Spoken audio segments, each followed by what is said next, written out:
Hi there, it's Madison. In my last video about live text, I used an example of a recipe out of a cookbook. By using my camera app, I showed you how simple it was to select and share recognizable text onto various apps like Notes, email, and text message. If you haven't yet seen that video, be sure to check that out and other quick and easy videos on our Linksodic channel.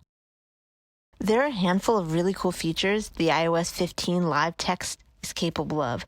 This time I want to highlight the various ways I can interact with text in real time using a business card. Start by opening up the camera app. The phone immediately picks up the presence of text, the yellow bracket. You then click the live text icon, and in this case I want to check out the website. When you click the URL, Safari opens up, and you can now search the business's website. Now I want to look at how my phone picks up the back of the business card. There's a lot more contact information here. Again, opening up the camera app and selecting live text mode, I'm going to click on the address. You're given a drop-down menu of options to choose from: get directions, open in maps, add to contacts, or copy address. By choosing Get Directions, the Map app opens up and gives me step-by-step directions and ETA based on my current location. Following the same process on my camera app and selecting the phone number, I see I have a whole lot more options looking at the drop-down menu.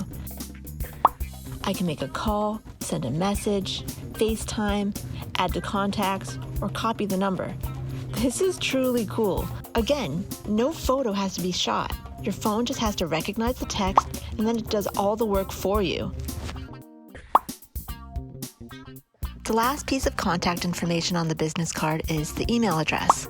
Like the phone number, we are given multiple ways to interact with the text. This time, we'll choose to send a mail message. In this video, I showed 4 different ways information on a business card can be accessed using the iOS 15 live text: Safari for the website, Maps for the physical address, Phone for the number, and your mail app for an email address. This also works on text besides things on a business card, like contact information on a billboard, a real estate sign, almost anything that has legible text, and that includes contact information that's handwritten. Thanks again for watching. If you've enjoyed these quick and easy videos, please subscribe to the Linksodic channel.